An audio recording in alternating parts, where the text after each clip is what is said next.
Coming to you from sunny California and the Great White North. Get ready. We are breaking down the obstacles on the Armchair Ninja Podcast.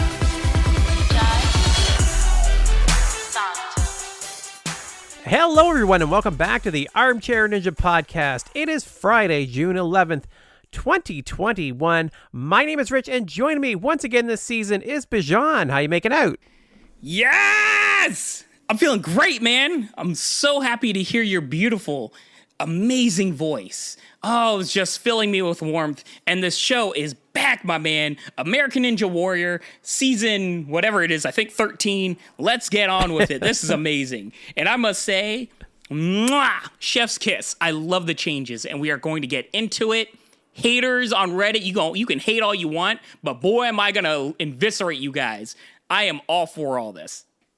All right, yeah, it is season 13, and lots of changes this season. Every year they mix it up. This year, something we didn't see coming, that is the age bracket has been lowered yet again, and now the 15 and 16-year-olds are allowed to join the course as well. Yeah, dude, there's controversy. Like, I don't get it, man.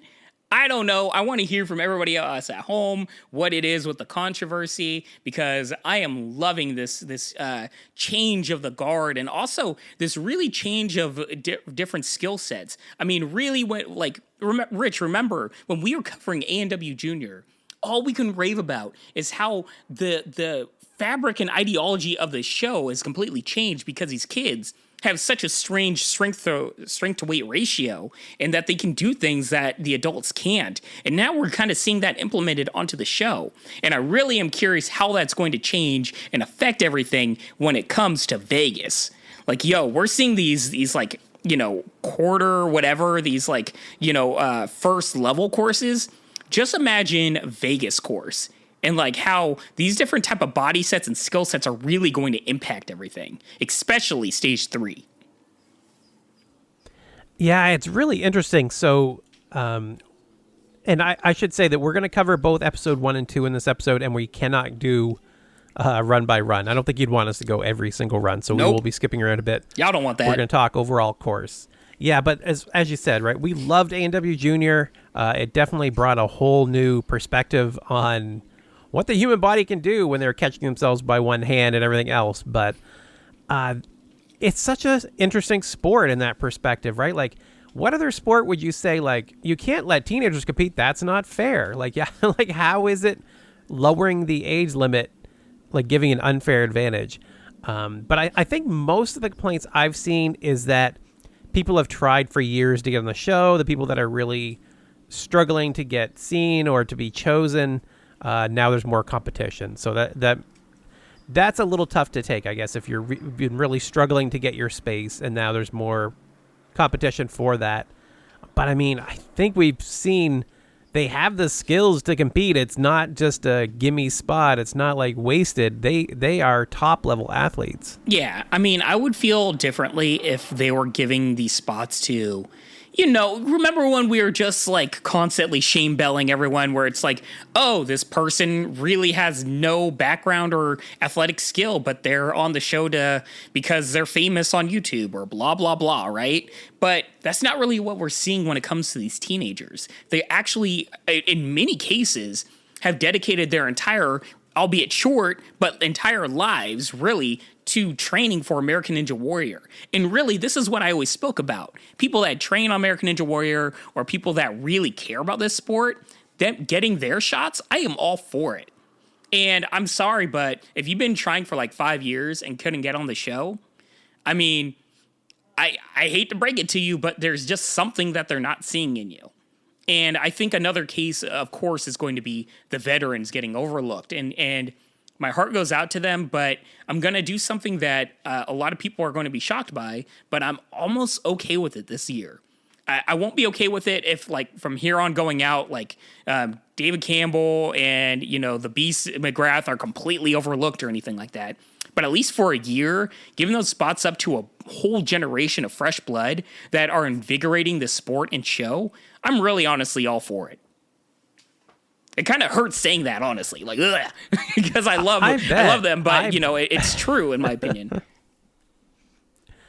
My worry is that they won't bring them back, right? So I get pausing it for a year. Yeah, I could see that, and I think there's some value to that.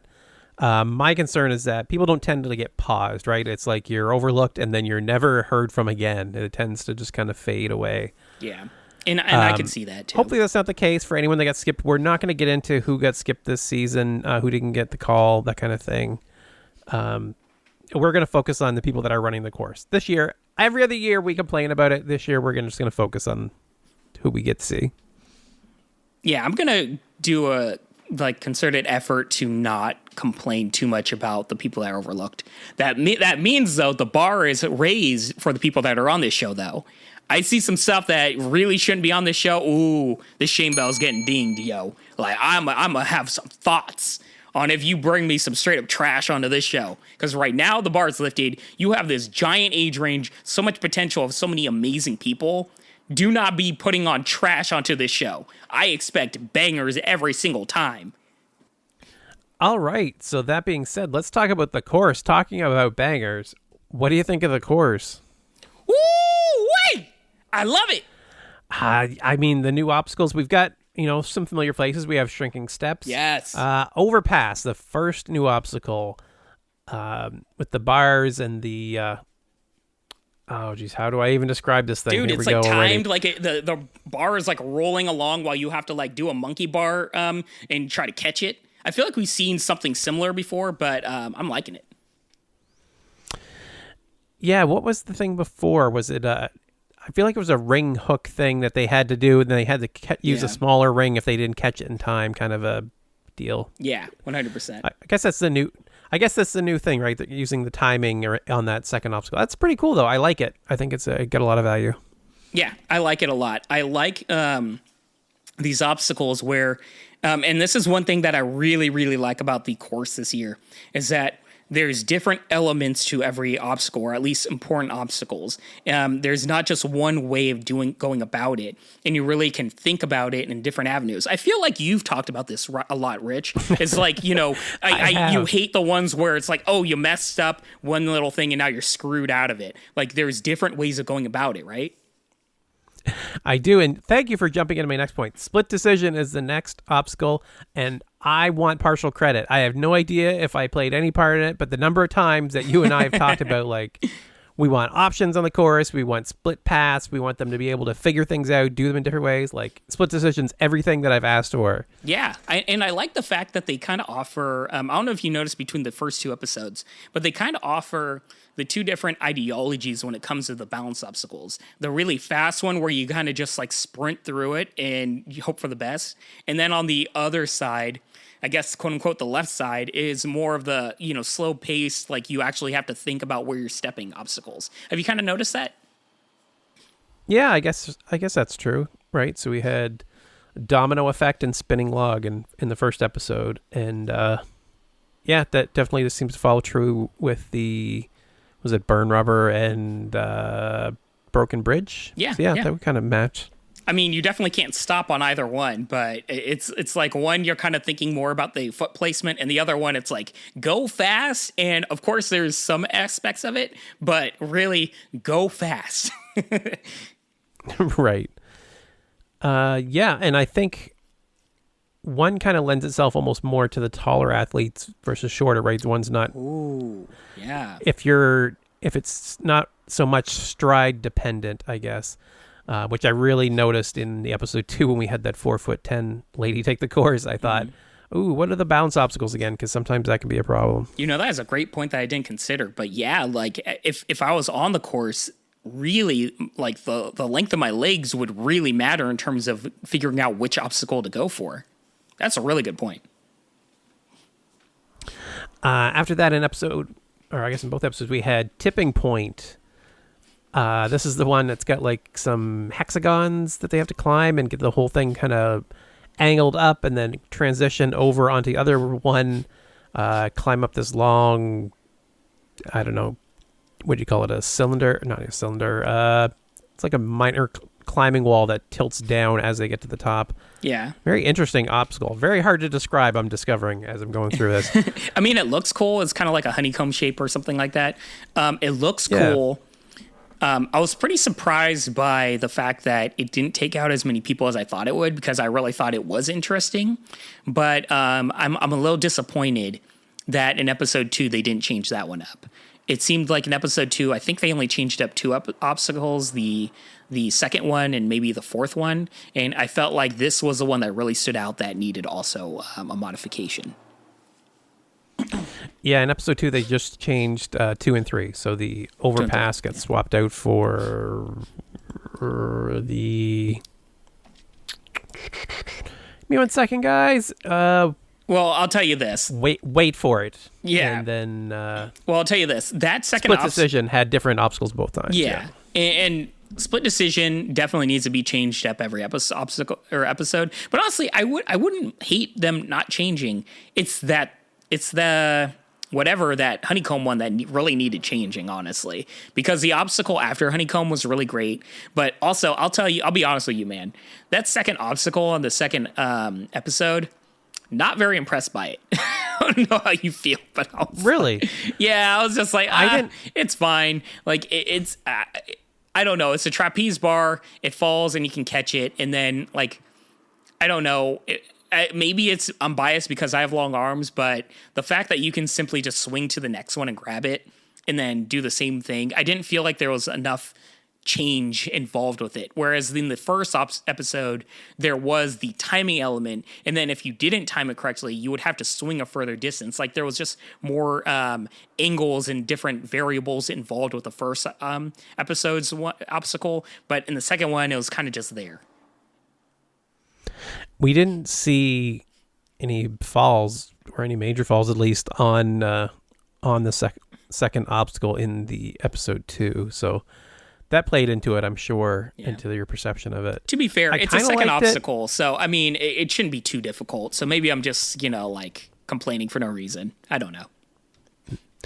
My only real beef with it is something you kind of brought up just a few minutes ago, is I don't care for obstacles where they kind of ham-fisted add rules and that try to limit how people do things. I'd rather them just let people go.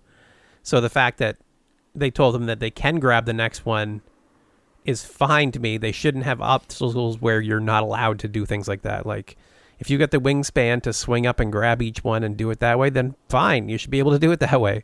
Mm-hmm.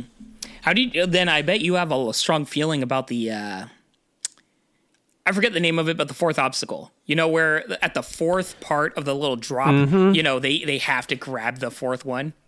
But the V formation. Yeah, they have to touch the last one. Yeah. Why? It makes no sense. Like, let people get through it how they want. Yes, I get that there's going to be people trying to swing from the top one and bypassing all your. So then redesign it so that they can't do that. I don't know what to tell you. It's. I hate those types of rules. I mean, no complaints here. Limits creativity. Yeah. I really enjoyed that obstacle, though. Like, every component of it, it was very intricate, and I like the fact that the little, I don't know, like hangers or whatever they're called, swing, and it's at such an awkward angle that a lot of people are having trouble figuring it out. I really like that. I didn't mind it. I wasn't a huge fan of it. Overall, the whole obstacle, I just. I like the beginning of it more than the second part. I don't really like the descent. I'm not a fan of those types of handles. I don't find them particularly interesting for some reason. Like, I don't know. Something about them, just the way that it requires that grip, seems a little sketchy and not quite as interesting to me somehow. No, I feel you. I think it has a lot to do with the fact that, like, you either grab it or you kind of fall. I don't know how to explain it, but it's like when people fall on that obstacle, it kind of comes out of nowhere rather than you seeing them gritted out. Yeah, I just feel like it looks like people are just slipping, even if it is mainly like grip strength and things like that. Like, it never really looks like anyone has a great hold on it. Like, you're always kind of slipping a bit. Yeah. And then, I mean, the fifth obstacle is the wall. I mean, it's fine. One thing that, I'm thinking about where I didn't think about while watching it is the fact that they didn't have that little power tower thingamajigger. Our favorite, right? The power tower thingamajigger. Yeah. This is the qualifier, so we wouldn't... Oh, we did have that in the qualifiers before, didn't we? Yeah, they had the speed pass and the safety pass. I forget which one was which, but Right. honestly, I'm fine with it because I didn't really care for the power tower all that much. I want it changed. So if they only implement it into the to the finals, regional finals, that's honestly cool with me. Or maybe they just get rid of it altogether. But I kind of feel like it's coming back. I don't know about you, Rich. I feel like it's coming back. I'm sure it's like online already spoiled, like, hey, it's back or it's not. But if it is back, maybe it's one of those things where they just wait for the regional finals. Because, I mean, correct me if I'm wrong, I feel like last year we were like, what's the purpose of, the quarterfinals doing this thing? Like, really, it's the safety pass that matters, not the speed pass. Wasn't that right? Well, last year was all out of whack. Yeah, I don't know. Or was it the year before? Whatever. But it's like, I don't know, man. Yeah, anything else we want to talk about before we get into the runs, though? I don't think so. I guess the only other thing besides that is, why aren't we seeing more Zuri Hall? I don't understand why they're not using her more. Like, she's really entertaining. The few times I did see her, she was great. It felt like she was wasn't nearly as prominent in this as I would expect. I don't know, man. I'm sure we'll see a lot more of her in Vegas because that's where we're going to get a lot more interviews. It could be COVID. It could be just a thing where, like they're trying to limit the amount of people that are like in close proximity. And for Zuri, I mean, I'm sure she kind of has to be, close to the people she's interviewing. Could be that. Could be something else. I'm not sure. I guess so. Don't need her being patient zero, which might be why they didn't have her like so prominent last season too, right? Like she was very off to the side, often just, by herself. Whereas, her big selling point is she pulls in the family and gets everybody together and gets everybody talking. So, yeah, I guess that's probably it. That said, I mean, Zuri is the best. I love her to death. She is such a welcome blessing to the show. She is so good. So, first episode, right out of the gate, first person to take the course for the season is Matisse Kid Owadi. And it's like, really? I don't know about you, but I was like, this can either go real good or real bad. And I don't know about you. I don't remember how many episodes, beginning of seasons, the first person, like, hits the buzzer, I'm like, ugh. I'm going to go with none. I don't think it's ever happened, but maybe. I feel like they might have fooled us one year. Well, didn't happen this year. Not with, like, a big known ninja. Yep. I mean, that said, I was surprised. Yeah, I was still surprised. I thought, well, he's going to fall late, probably. I never would have guessed. He went out on the rolling log at split decision right in the middle of the course. Like, wow. I thought it might be just, I was starting to give him a little bit of benefit of the doubt and thinking, they're just playing on the whole kid thing, right? Where it's a bunch of teens and here's the original kid, and maybe that's just how they wanted to kick off the whole thing. Nope. Yeah. Shocking fall to begin the season. And really, it kind of created the vibe or the theme of the entire episode, which is like, I wouldn't say out with the old, in with the new or anything like that, but I was just saying, like, a lot of veterans, it's like, oh boy, it was not their night. So it could just be that where it really felt like the vibe was, number one, they're promoting the living daylights out of ANW Junior, and I am all for that because ANW Junior is amazing, and I'm really glad it's getting a much larger platform on Peacock.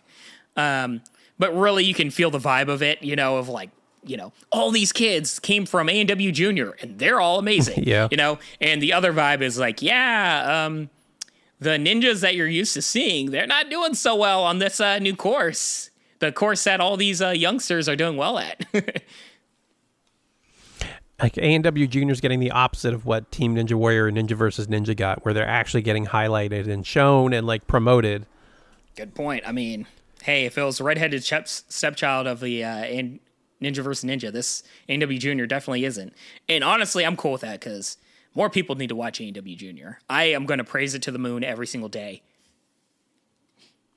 What's funny, though, is counter to your point, we had one of the old school guys come back. Sam San was a really great surprise to have take the course. I was so excited to see him. I hadn't given him a thought in a while. I hate to say it, but seeing him take the course, I was super excited to see how he would do. Yep. I just drank water and it went down the wrong pipe. Sorry. All right, I will filibuster for a second. You gather yourself. So 53-year-old Sam San, if you remember, had some really epic runs. It's probably been 6 or 7 years since his biggest one. But we love him. He, kicked off Iron Sports, that gym, and some of the big names. Basically started the whole Super Ninja Gym, right? The famous Ninja Gym. In the same way that like David Campbell started the backyard course, Sam San kind of put the idea of a ninja gym at the forefront. Perfectly explained. I mean, Sam San is a legend in the sport simply for that reason. And also in the earlier seasons, he did really well for his age. He was still older, like a quote unquote older ninja in his heyday, but he really stood out among the ninjas for having epic grip strength and being really good at transition obstacles. And just seeing him back on the course, amazing. I honestly forget how well he did on this episode. Do you remember where he fell? He went out on V formation, so he made it to the 5th obstacle. There you go, man. I mean, at his age, he's still showing that grip strength and, how prominently well he is. That's interesting, though. Do you know if he's continuing on to the regional finals? Because I know that was kind of like the cutoff point for a lot of people. Yeah, I'm pretty sure he did. That is amazing. I can't wait to see Sam San in the regional finals, man. He's so good. I don't know. Like, I just like the guy.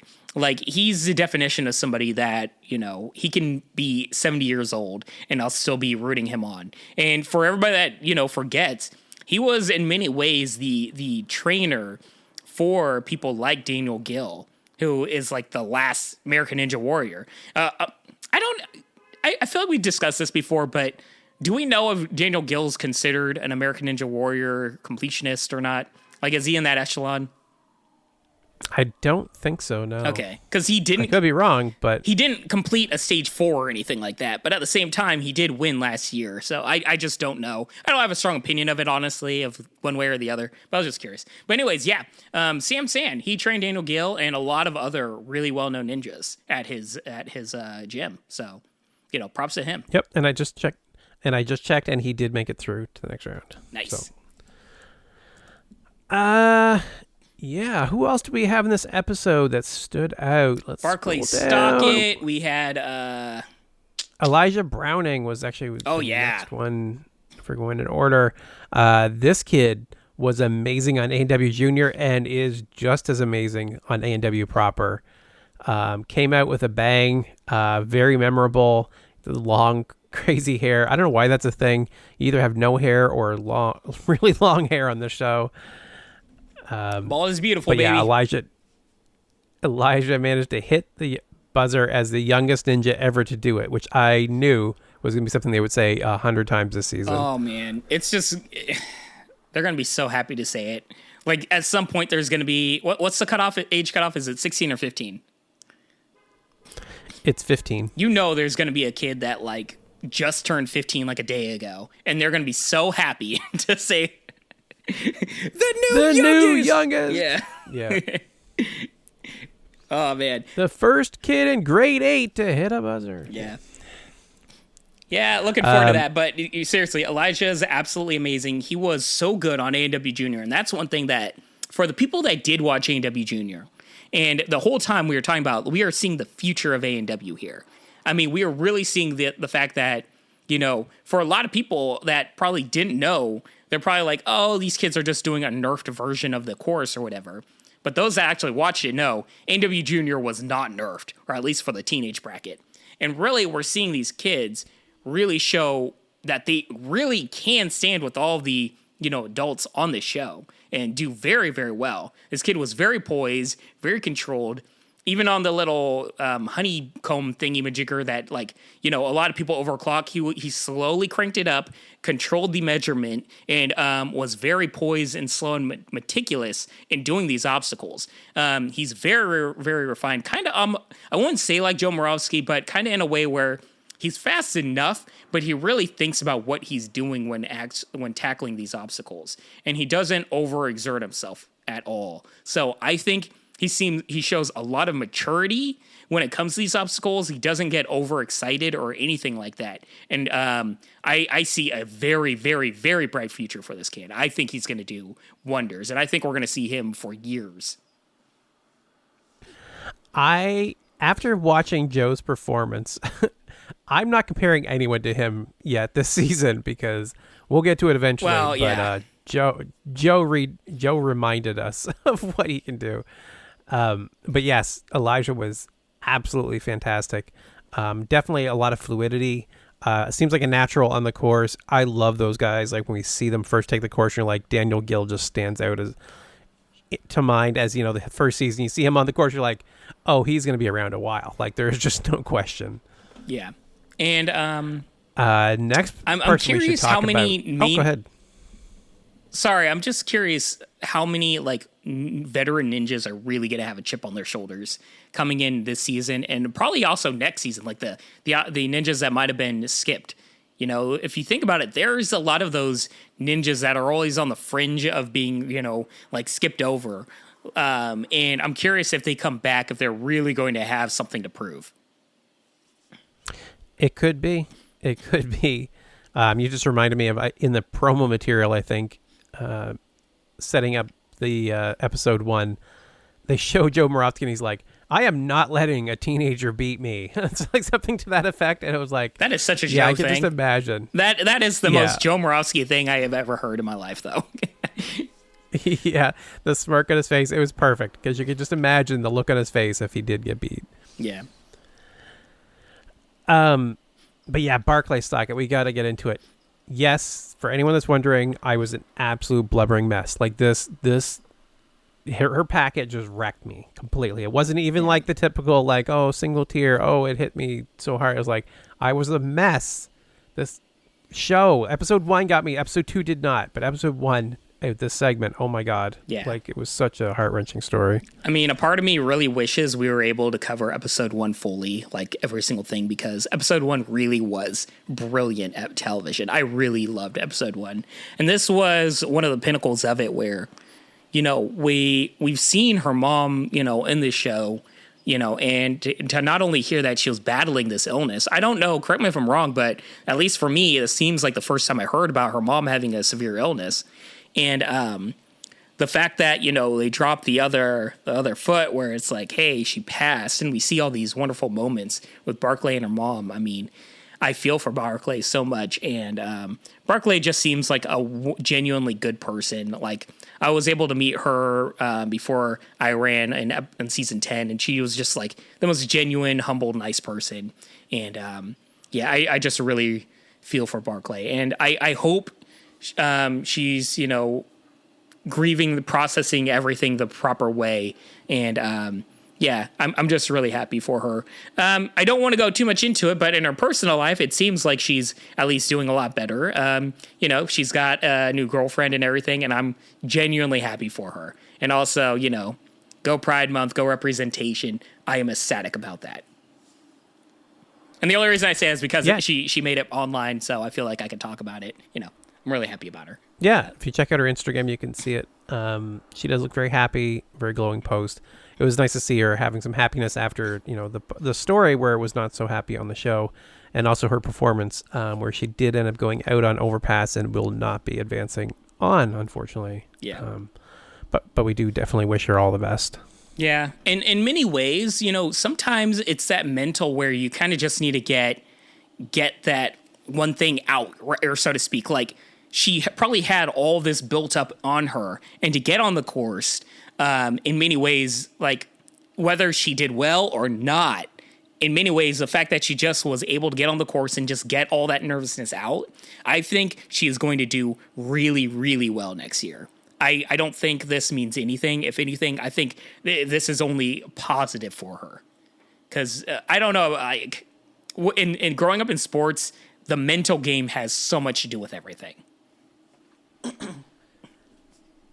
Next, we should talk Jonathan Godbout, another teenager who was able to complete the course. He was 16. What a last name. What was that? What a last name. That is definitely a last name. He drums in a band with his brother. Just, you know, really, really strong, and you know, ended up beating the whole course. And that name stands out enough. I'm pretty sure he was an ANW junior. I don't have it noted here, but I'm almost positive he was. Wouldn't shock me. I mean, I feel like he's going to be one of those kids where I hope he isn't going to be one of those kids that always does well but gets flash forwarded.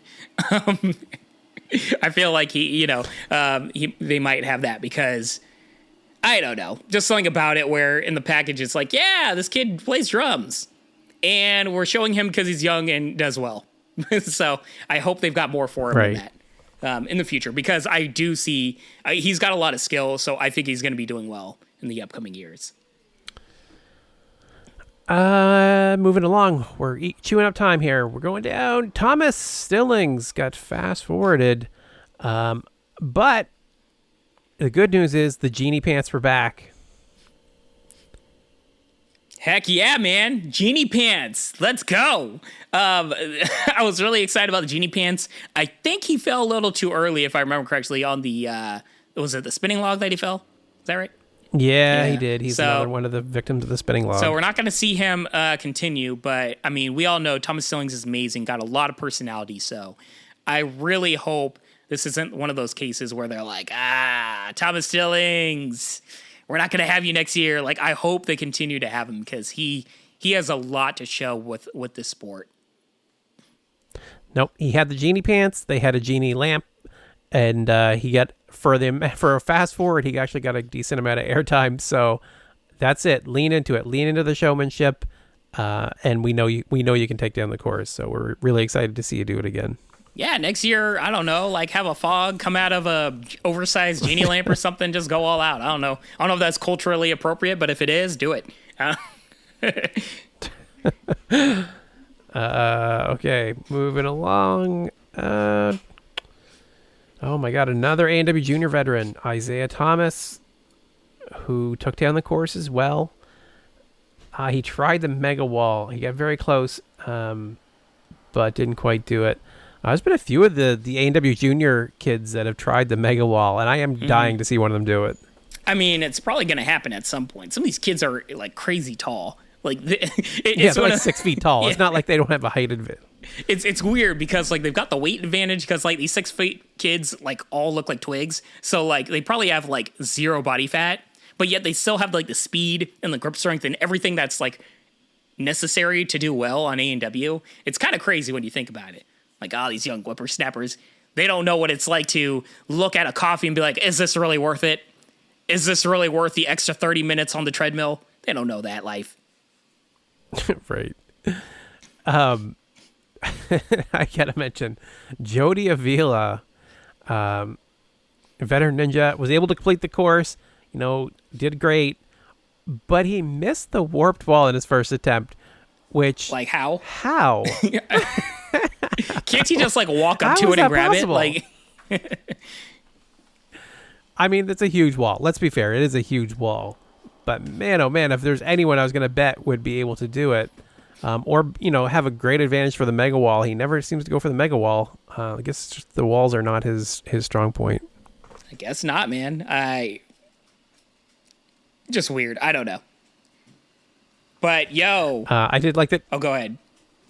I did like that he was joking that the young kids should need to slow it down. No, like I can see it, like just watching them tear up the course, be the first finishers and like some of the only finishers, and you're just like, all right, this is not good. This is not a great way to start this season for the vets. Yeah, but I mean, in many ways, the first episode should be about the newbies, right? So, Yeah. But ending the episode for us was someone who is no longer a newbie, hasn't been a newbie in, 5 years, 6 years? Daniel Gill did amazing. Shocker. Up until when he fell. Oh, I forgot he did fall. Oh, my God. I forgot he fell, man. And he fell in like the most random way, too.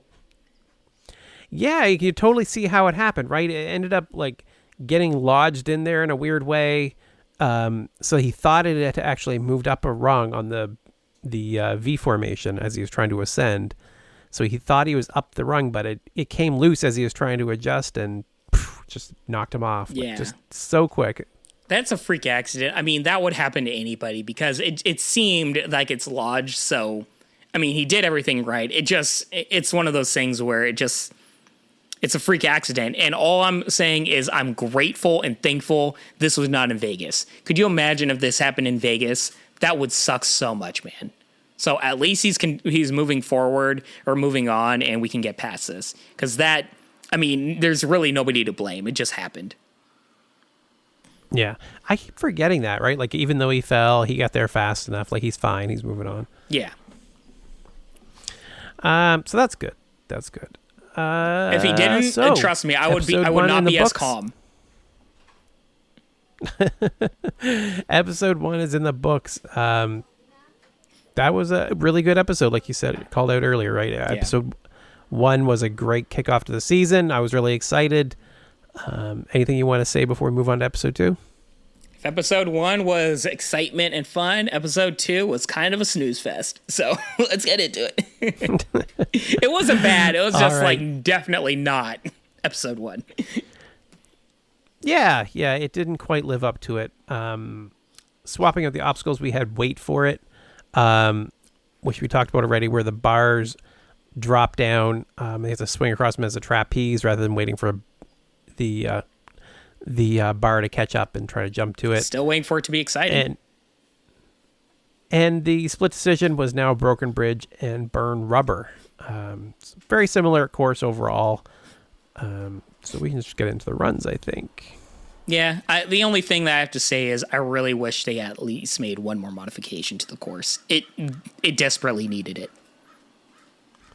Well, I'm okay with the course being the same-ish this time. I want a few more things swapped out next time, like swap out the 4th or 5th obstacle, or 4th and 5th obstacle even, for the next go round. I'm a little worried that these qualifiers are going to get repetitive. We get 5 of them to go through. That's what I'm worried about, man. Like, if they only change like the 2nd and 3rd obstacle every episode, oh boy, that's going to be hard. That is going to be hard to watch. Like, I get it. The obstacle the course isn't everything for ANW, but you kind of need something. Yeah, it's 2 hours each episode. That's a long. That's, for watching 10 hours, I would like some course changes. Mm-hmm. Let's start with Janique Levette. Nah, man, we gotta start with the first run of the night because I felt bad. I have to apologize to what's his name? Bundy, something Bundy, right? Is it John Bundy? John Bundy. John Bundy. I felt bad because he hops on the course, does this weird eye thingy, and they call him the eye ninja or optometrist ninja, and I'm just like rolling my eyes so much. I'm like, oh God, are you serious? Like, I kind of get annoyed with the, hey, I do this, so I'm called this ninja, or I do this, so I'm this ninja. Like, all right, come on. So, it's the eye ninja, cool. And he does this dumb eye thing, and I'm just like, oh, like, do I really need a whole package on this guy?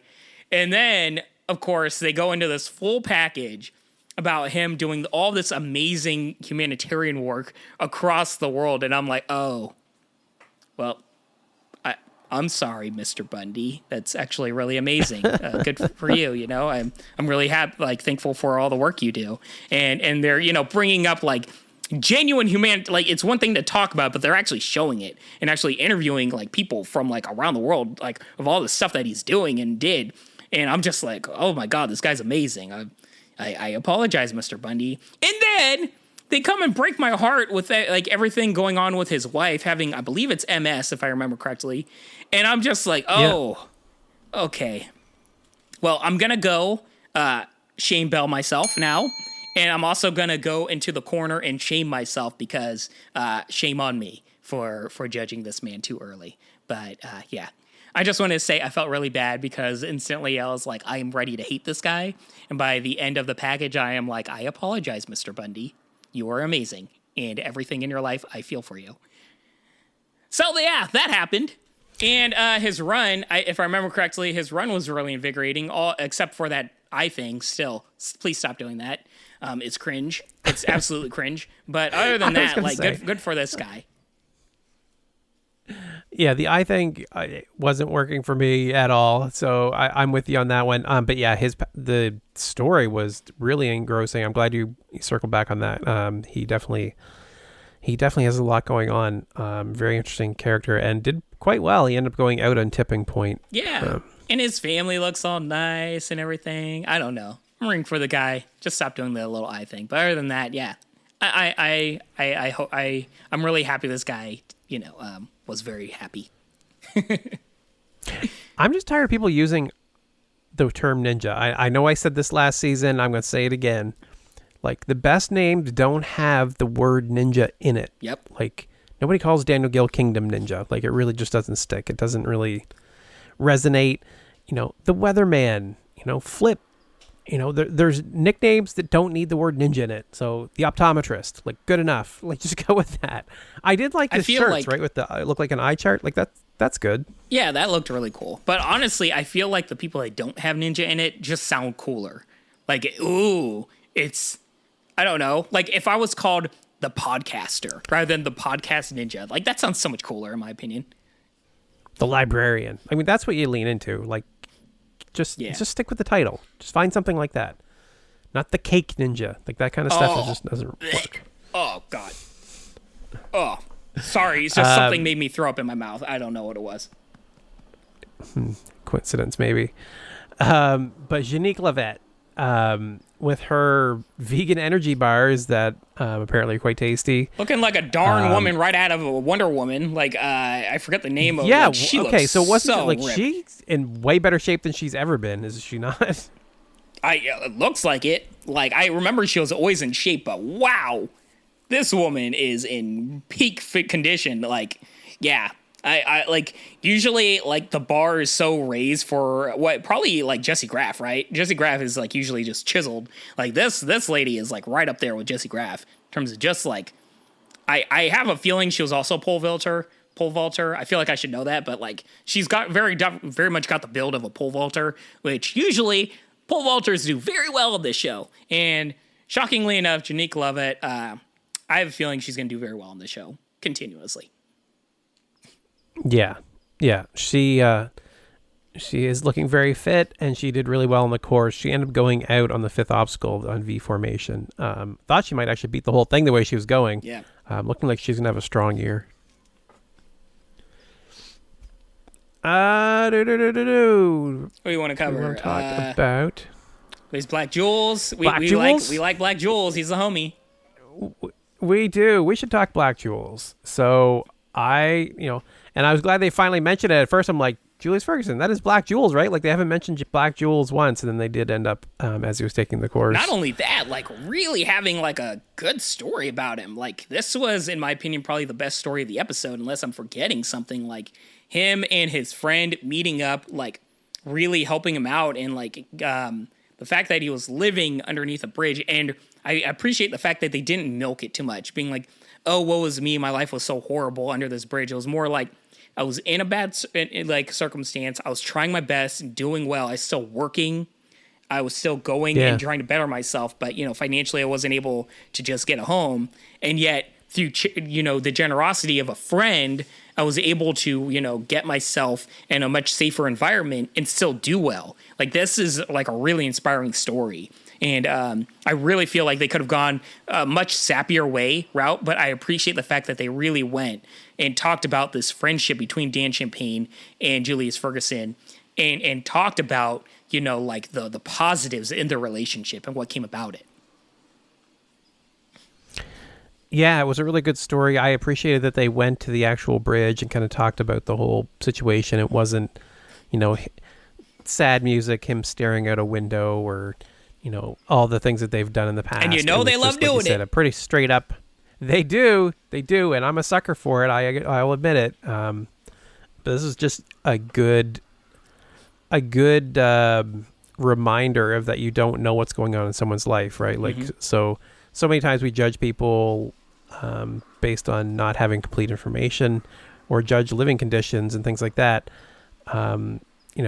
homelessness is a serious, serious problem. And I think, I mean, correct me if I'm wrong, but I believe California is like got a very bad situation for it, much worse than we have it here. Oh, why by a wide margin? Because I mean, housing in California is just impossible. I mean, to get a little shack, like a little tiny baby shack, is probably like $1 million out here in San Diego.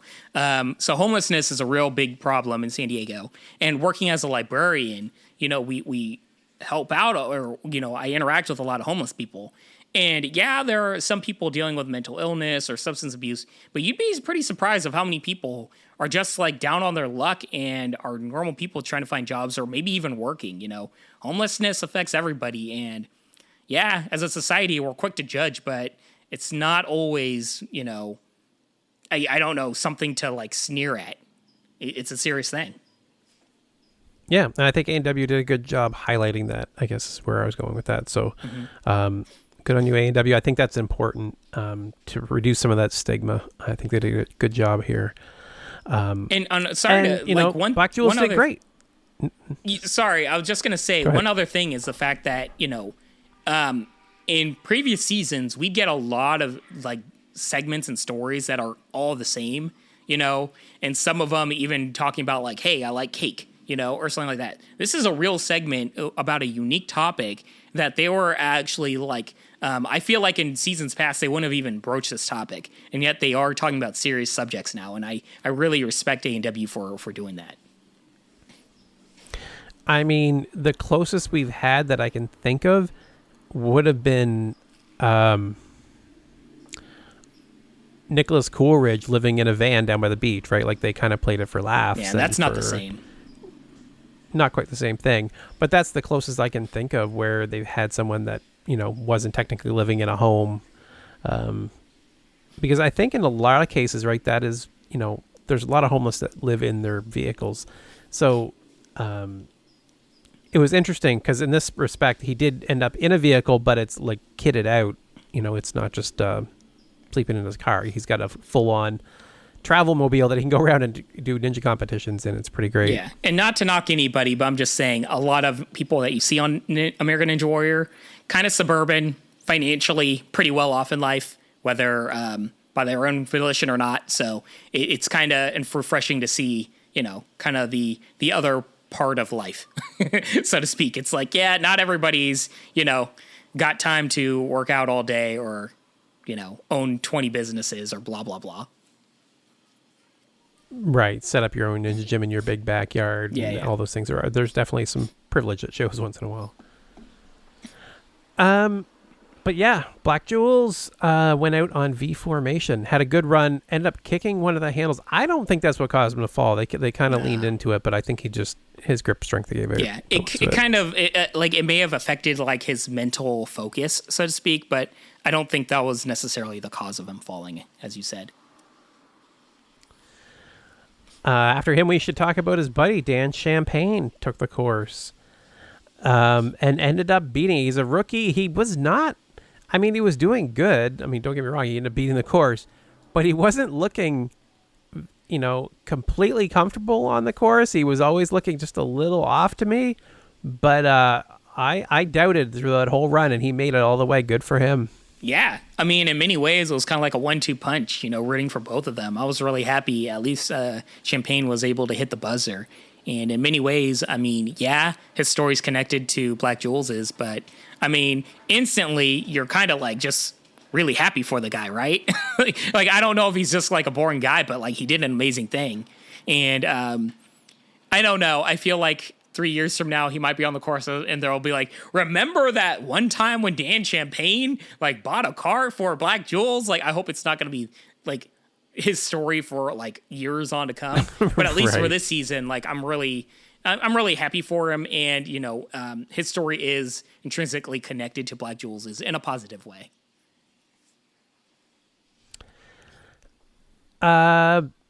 Next, I think we should talk about Sarah Chang, the dentist, 4'10".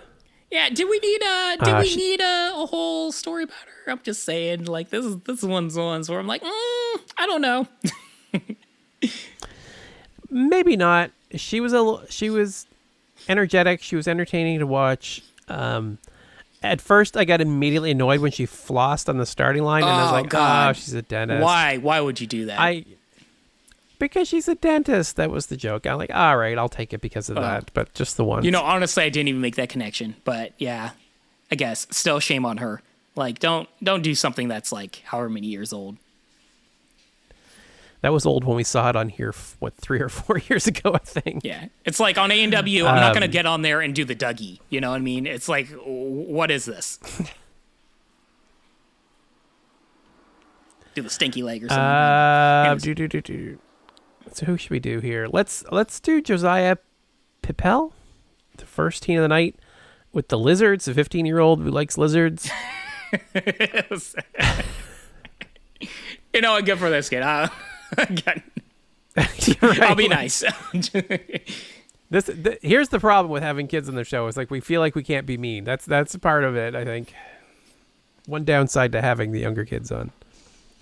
No, actually, overall, it was fine. I liked watching Matt and Akbar play with the lizard and stuff and make jokes with it. I thought that was fine. Yeah, I liked Akbar keep staring at the lizard, like terrified. Like I know it's all props and like whatever, but it was funny. It's better than eating cake on the side of the course. So, I mean, and also, man, this kid is super talented. Yeah, he did really great on the course, and even tried the mega wall. Wasn't able to do it, but did take down the course. He's pretty serious dude.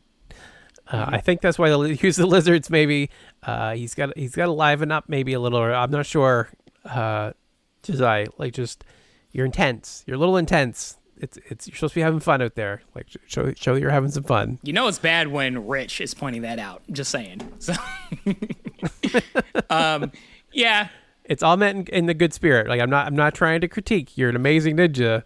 Just lighten up. It's okay. It's a way to have fun. Yeah, and in many ways, maybe it's just all the nerves. Maybe next, it probably won't happen this season, but maybe next season, he will be a little bit more comfortable on the course and be a little bit more, comfortable, being more of himself. Although, I mean, it could just be his personality, and if that's the case, I mean, it is what it is. But yeah. I mean, I have a feeling if he stays this intense, he's going to be one of those kids we see do well, but probably fast forwarded. He's going to get the Nicholas Coolidge treatment. Actually, speaking of Nicholas Coolidge, is like, you've got to sell the run too.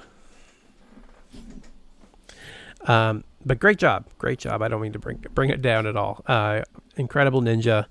Looking forward to see what else he can do. I was really rooting for him to get that mega wall. I want to see one of the teens do it. What else we got here? We got the Riley mom and dad, Johnston? or sorry, the daughter and father. Yeah, Riley Johnston. That was kind of a cute segment. I liked it. Him watching from the sidelines nervously. Like I get that. I haven't seen my kids compete at anything like Ninja Warrior, but even just watching them climb like the climbing wall at the local gym, I was just like watching them like, okay, careful, like everything's fine. Mm-hmm. And I can relate to it. They kept it short and sweet, which I like, and they genuinely just seemed like a happy, like father-daughter duo, like very loving. Like I didn't mind it at all. Usually I roll my eyes if like they go too long for that kind of stuff, but it was perfectly fine in the right amount of time. Oh, this is the one point of the episode where I burst into laughter. It was like my favorite part of the episode. Is they call her Trip Hazard. I'm like, what a weird thing to call her, like, and talk about her being clumsy. And then doesn't she stumble backwards on the broken bridge? I lost it. I thought it was hilarious. It was great. So you're the one. Okay. Because I was like, this is so dumb. This is so dumb, her flailing her arms and then her purposely acting like she's falling. I was like, all right, come on. It's like me being the librarian ninja and like halfway through the course pulling out a book and reading it or shushing somebody. It's like, come on, man. But I'm glad you laughed. So at least, I can't roll my eyes too hard. Call me a cynic. Okay, I don't know, man. I've got no heart. But I was just like, come on. If she intentionally did it, then yeah. I didn't think she intentionally did it. It looked like she was stepped backwards and didn't realize it was a drop-off and she almost fell. Oh, I 100% think she did it on purpose.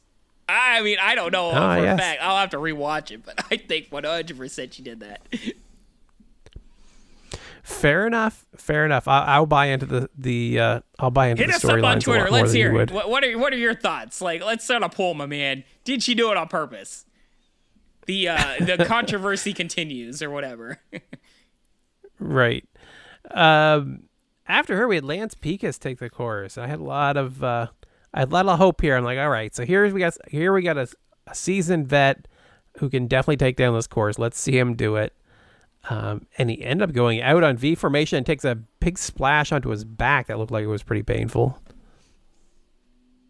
Yeah, I mean, I don't know what to say.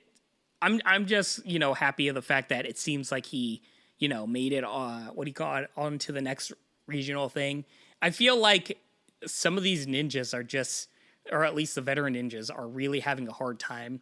In particular with that fourth obstacle, it seems to be really taking out a lot of them. And I don't know necessarily what it is, if like these courses are a lot more grip intensive than I think they are. But it really seems like they're hurting when it comes to the grip portion of that obstacle. Have you noticed that? Yeah, I'm noticing a lot of vets not getting through for sure. Well, not just that, but the grip part. Yeah, I don't know. It's not completely typical, right? Like it's not a bar, it's those weird holds, and they're at awkward angles, so they're tricky. I mean, and it just takes one little slip up and you're done. Yeah. But yeah, it is a little unusual. I wouldn't call this course so who else harder than we've seen in previous seasons or anything. Yeah, after Lance, Caden Lebsack. Let's talk about him. Oh, he's the kid that's like really good. 15-year-old, the best ninja in the world. Yeah. Okay.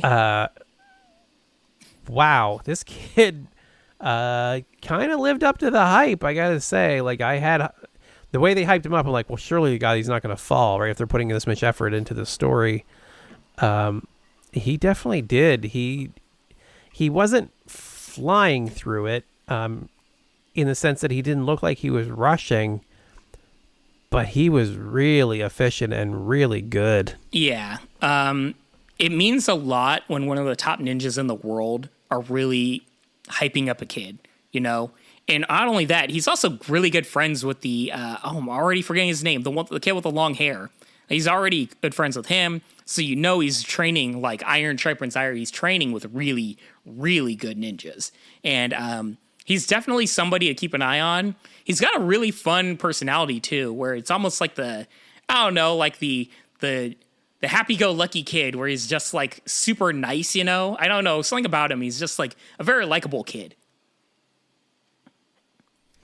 Yeah, and that's the thing. We used to follow like NNL and everything else. Like, I'm sure we would have seen his name popping up, winning these competitions, or at least in the top.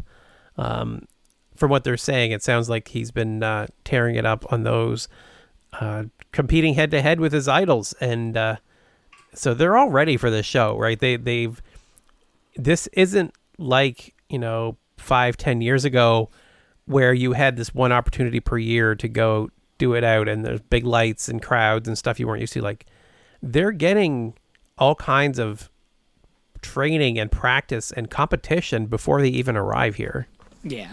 And I guess the other portion or point that I want to make, really, when it comes to a lot of people hating on Reddit, which I don't get, is the fact that when you really think about it, at least for the teenagers, like the really young kids, they're all like high-level ninjas. Like, if anything, I wouldn't say they're taking the spots of any of the veterans. It's more like random adults, like just the regular people that you would expect, the newbies coming in, taking the spots. And I don't think that's a problem at all, because in many ways you want fresh people to come in on the show. So I don't know.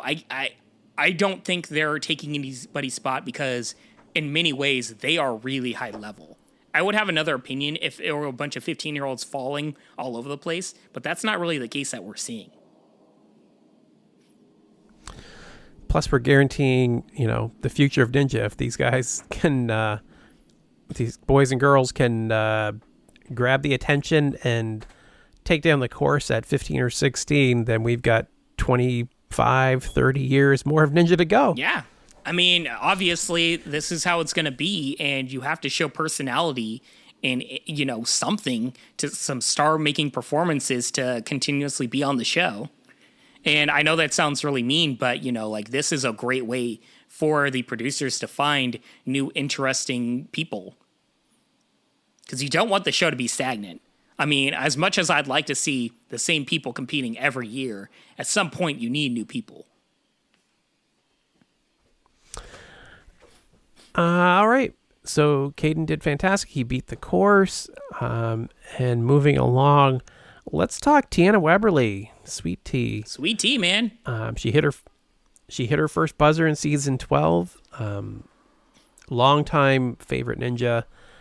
And had Christy Yamaguchi on her sideline, which I don't know if I missed it, like how they know each other or if they know each other. It seemed to me like they just pulled in a random celebrity to watch the whole thing and then ignored her family, as far as I could tell. Yeah, if the theme of episode 1 was American Ninja Warrior Jr., the theme of episode 2 is 100%, hey, we've got the Olympics coming back this summer. Don't forget that the Olympics are coming back on NBC this summer. They regularly were promoting the Olympics and regularly having these awkward Olympians or former Olympians rooting people on and trying to find any way or form of connection to root these people on just to have that connection. Yeah, that I was like, all right, this is rubbing it in a little too much. You can promote the Olympics, but you don't necessarily have to have Olympians on the show that really don't have much connection. That said, I don't have a strong opinion of it. I'm not oh, it's the end of the world. But it was a little ham-fisted, don't you think? Yeah. Yeah, it definitely was. We were rooting for her to get another buzzer, but she ended up going out on tipping point. She couldn't make that transition, unfortunately. And she was struggling to figure it out.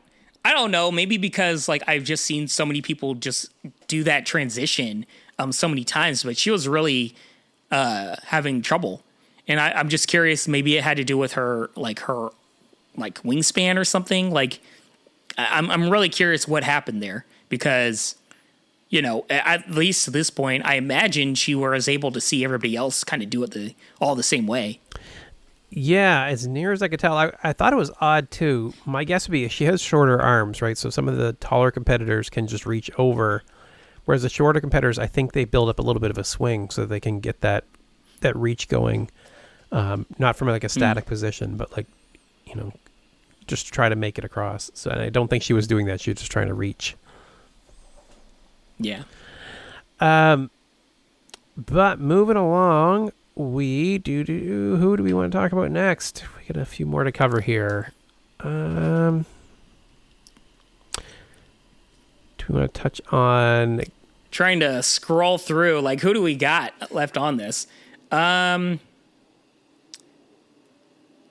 that guy that got an accident. Nah. Xavier. Oh, what about the kid? The kid that's connected with Joe Moravsky. He had a really interesting story. Yeah, that's...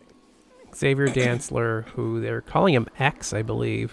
That's actually a really cool name, ANWX with a really dope symbol. I don't know if you noticed it at the end of his package, but they had this really cool way of spelling ANWX, and I thought that was really cool. He's got a really unique, cool look, an amazing backstory. Oh my god, we got to talk about this dude. What was he saying? He had to go travel 2 hours each day to school and also the gym, A&W gym.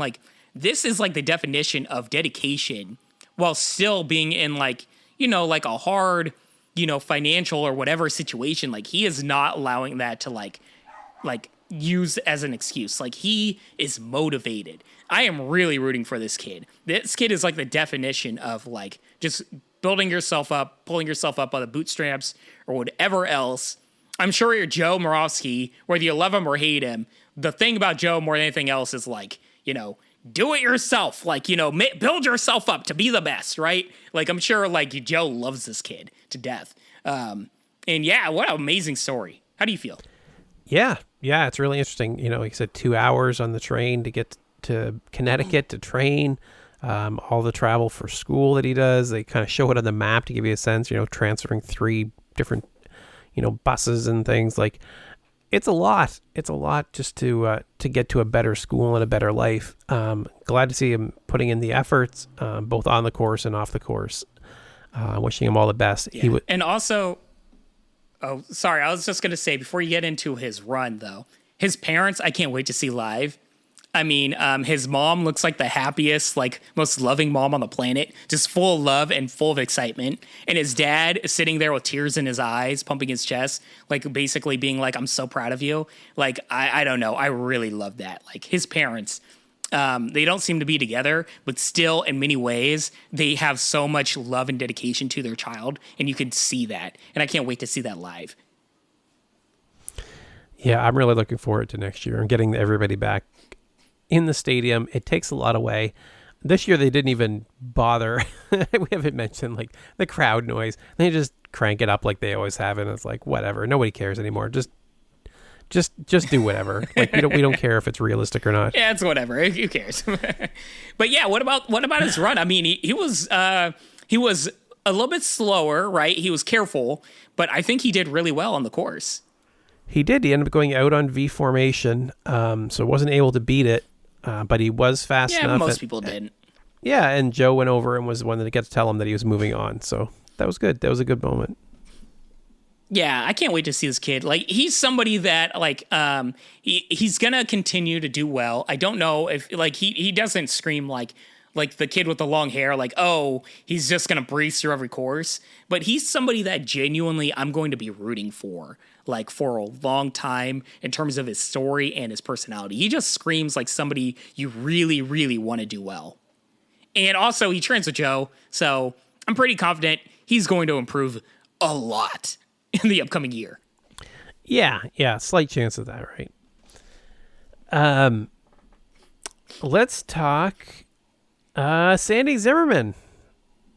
Talk about like stardom. Sandy Zimmerman's got like the Jesse Graff treatment this year in terms of like she's on the front cover. Like when I go to start up American Ninja Warrior on YouTube Music or YouTube TV, Sandy Zimmerman, bam, right there on the screen. And then like Sandy Zimmerman still looking amazing and everything. They gave her the full like stardom treatment, like and I'm not hating, let me make that clear right now. Sandy Zimmerman, like she's awesome. So I'm just really excited to see like, wow, the producers really get it and are really going all the way with the whole like first mom to hit a buzzer. Sandy Zimmerman representing like a demographic that really isn't really shown on ANW. You know, like I don't necessarily think she's an older woman, but you know, like a woman that's not in her early 20s, so to speak, you know? So, like, I don't know. I love it. What's she? She's 44 years old. She don't look a day over 30. Yeah, it's insane. It's insane that she's my age. Like, it is... She's unbelievable anyway, right? Like, if she was 23, she's 100% amazing for 23, but the fact that she's doing this at 44 is just mind-boggling. Looking to have another strong season from her. She ended up going out on V formation after trying to make a big move. She said, you know, she was describing how she got tripped up. She said it was awkward movement, and she ended up just having to try to go straight down. But yeah, overall, she's looking incredibly strong. So comfortable on the course. I'm just amazed. Like, I feel like I underestimated her at first, and I won't anymore. She's stealing my heart and stealing the show. Yeah, and really good personality too. Like she's just a genuinely good person. Mom, I can't wait to see her children run. You know, those children are training every day. You know. So I can't wait to see them on the show. I mean, also, if you're her child, talk about winning the biological lottery, right? Like, you know, you see your mom and you're right. Like, oh, I am never going to have wrinkles. I am never going to look old. This is great. Like, I'm probably born with a six pack. Like, yeah, let's just say good for her children. They won it all. And I think do her children, were they competing on ANW Junior? I feel like I saw the Zimmerman children. Two of them. Yeah, two of them did, and okay, I was like, those two kids is going to be on this upcoming season. They said, yeah, I was like, I recognize the two older kids, like I've seen them before, especially the boy. So I don't know. I am curious to see how well they do on ANW proper once they're of age. They still look young. They still look like they're 12 or something. I don't know their age, but Yeah, like that's gonna be a really cool storyline, honestly. Like get to the think about this, Rich. We're at the point now where we're probably regularly going to see popular, well-known ninjas and their children competing on the show. Yeah. It's weird times. Things keep changing every year. For the better. For the better. I think ANW keeps getting better. COVID's been a little bit of a wrinkle in a few different ways, but otherwise, I think the age limit change was a good one. Gets rid of that dead zone between ANW Junior and ANW, which I thought was a little strange, right? When we were stopping to think about it only went up to age 14, and then all of a sudden they have to wait 5 years to compete again. Yeah, and not to mention, I mean, really, at the age of, I'd say 15, 16-ish, both boys and girls usually start growing or at least developed, right, to their adult, quote-unquote, level or, their growth spurt, so to speak. So, like, physically, they're usually at this point ready to go on a full course. I get it if you don't want a 12-year-old going on this course where I learned the hard way, a lot of these obstacles are way higher than you may think they are. Like, oh, I'm 15 feet in the air. This is kind of scary. But, like, I totally understand if you don't want a 12-year-old going on something like that. But, like, if a 16-year-old is doing that, honestly, they're going to be fine. Yeah. And they've proven that for sure in these 2 episodes that the teenagers are, pretty good on the course. Like, no real cause for concern. Pretty good. Who we have to talk about next before we get on to Joe Moravsky as the last runner of the night? Kevin Brecky. Who? The winner of the Obstacle Design Challenge, the designer of Crank It Up and Lightning Bolts and a number of Cane Lane and lots of other You say it, bro. Great obstacles. Say it. You put some name on that. Kevin M.F. Brecky. That's right. The homie. Kevin Brecky, the obstacle designer, the man that designed like the best obstacles in ANW lore when you really think about it, or some of the best. This dude's amazing. And over the past year and a half, Rich and I, I'm sure, have like followed him in terms of like his A&W journey. This kid has really put in a lot of work in training himself.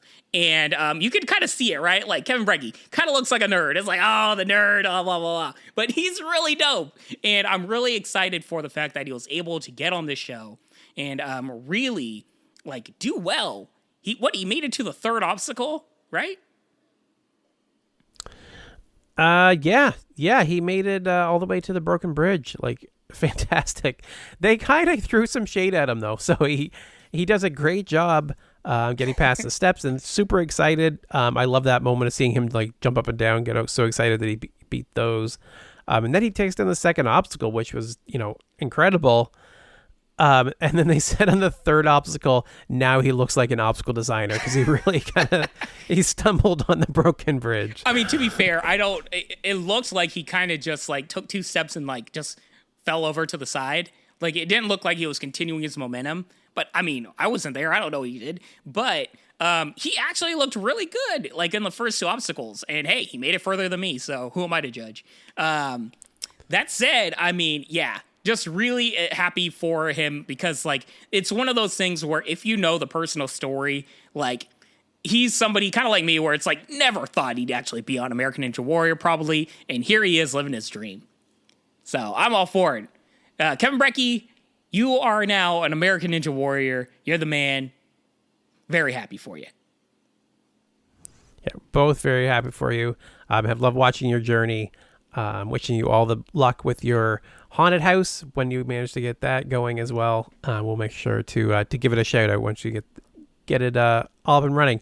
COVID's waylaid a lot of plans, let's say. Yeah, but I must admit, I really wanted to see like him have like say like one of the obstacles he designed, like the lightning bolts, be the 2nd obstacle or the 3rd obstacle, and him just like like, oh man, like what do you think? You think he would like doing that? You think he would like destroy, like do really well on one of his own obstacles? Do you think he'd just completely eat it?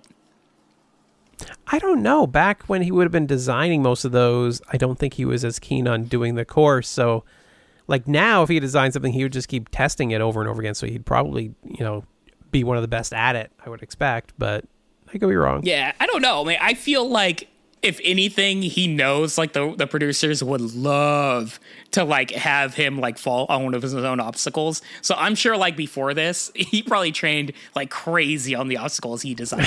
He's like, I am not going to be that guy. So let's talk. Last run of the night. Joe Moravsky. Never heard of him. I cannot believe how Joe makes a course look sometimes. It is, anytime I think that it's overblown, that maybe, because you watch an entire episode with all these top level talent, even some of the, people that have completed the course, there's struggles and there's like, there's just a degree of difficulty that's evident in the course. And then someone like Joe takes the course and you're just like, is it the same? Did they change something about this course? Because it doesn't even look like the same course anymore. Yeah, and it's weird. Like, I always wonder, like, if they changed the stopwatch or something. Because it's not like he's, like, sprinting through the course. Like, every obstacle right before it, he takes a stop, he looks at it, shakes his arms out. Like, he never looks like he's actually, like, going super fast. But he's so darn efficient that, like, he just breezes through it. Yeah, I'm sure I've heard him talk about that before, where he tries to, it may be another ninja I'm thinking of, but trying to minimize the movements on the obstacles. So quickly get from one obstacle to the next, take a break, and then do it. Like he's very deliberate in what he's doing, and just so crazy good. I loved watching this run. This like rejuvenated the episode for me just as it was ending. Like where I was just like, wow, what a great episode. Suddenly, I just thought it was fantastic. I love watching him run the course.